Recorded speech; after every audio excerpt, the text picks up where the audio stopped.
ओबीसीच्या मतावर फडणवीस सरकार निवडून आलं आणि आम्हाला ओबीसीच्या लोकांना असं वाटलं की फडणवीस ओबीसीच्या हिताचं संरक्षण करतील। सरकारने त्या ठिकाणी ओबीसीच्या पाठीमध्ये खंजीर खुपसलेला आहे। एका समाजाला न्याय देताना दुसऱ्या समाजावर पूर्णपणे अन्याय अशा प्रकारचा सरकारने निर्णय घेतलेला आहे।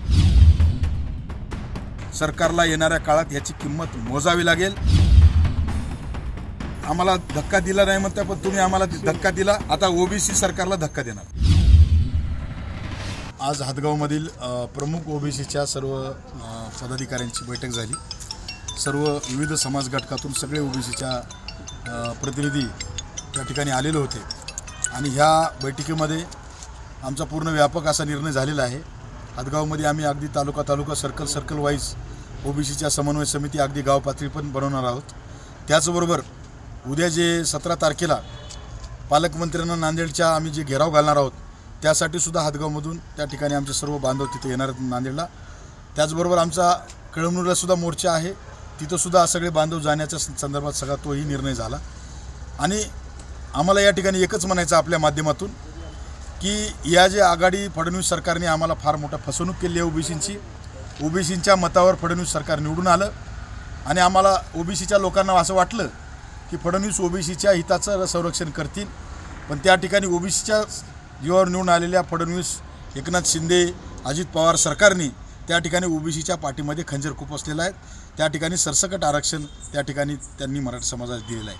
मराठा समाजाच्या आरक्षणाला आमचा विरोध नव्हता, त्यांना 10, 20, 30% द्यावं असं आमचं म्हणणं होतं, पण ते ओबीसीमधून देऊ नये असं आमची भूमिका होती।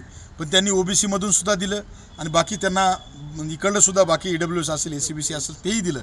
पण हे सगळं भयानक असं अत्याचार, एका समाजाला न्याय देताना दुसऱ्या समाजावर पूर्णपणे अन्याय अशा प्रकारचा सरकारने निर्णय घेतलेला आहे।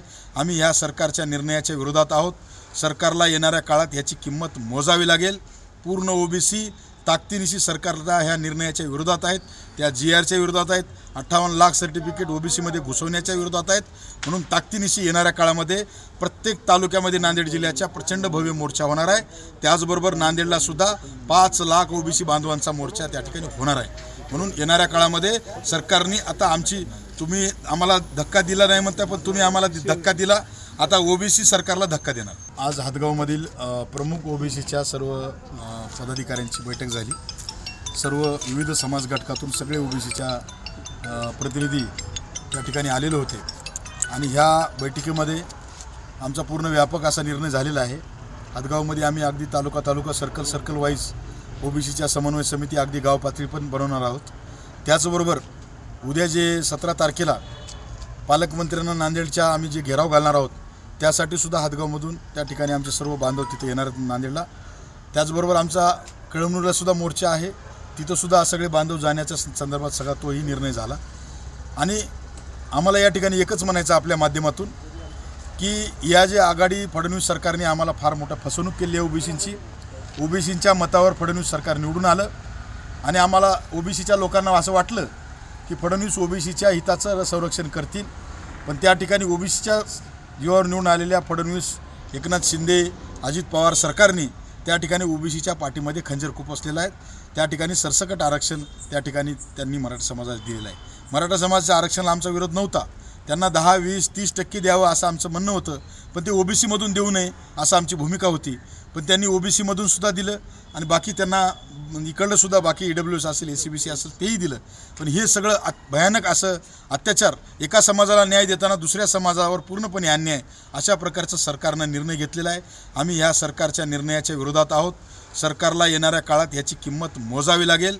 पूर्ण ओबीसी ताकदीनिशी सरकारला ह्या निर्णयाच्या विरोधात आहेत, त्या GRच्या विरोधात आहेत, 58 लाख सर्टिफिकेट ओबीसीमध्ये घुसवण्याच्या विरोधात आहेत। म्हणून ताकदीनिशी येणाऱ्या काळामध्ये प्रत्येक तालुक्यामध्ये नांदेड जिल्ह्याच्या प्रचंड भव्य मोर्चा होणार आहे। त्याचबरोबर नांदेडला सुद्धा 5 लाख ओबीसी बांधवांचा मोर्चा त्या ठिकाणी होणार आहे। म्हणून येणाऱ्या काळामध्ये सरकारने आता तुम्ही आम्हाला धक्का दिला नाही म्हणता, पण तुम्ही आम्हाला धक्का दिला, आता ओबीसी सरकारला धक्का देणार। आज हातगावमधील प्रमुख ओबीसीच्या सर्व पदाधिकाऱ्यांची बैठक झाली। सर्व विविध समाज घटकातून सगळे ओबीसीच्या प्रतिनिधी त्या ठिकाणी आलेले होते आणि ह्या बैठकीमध्ये आमचा पूर्ण व्यापक असा निर्णय झालेला आहे। हातगावमध्ये आम्ही अगदी तालुका सर्कल वाईज ओबीसीच्या समन्वय समिती अगदी गाव पातळी पण बनवणार आहोत।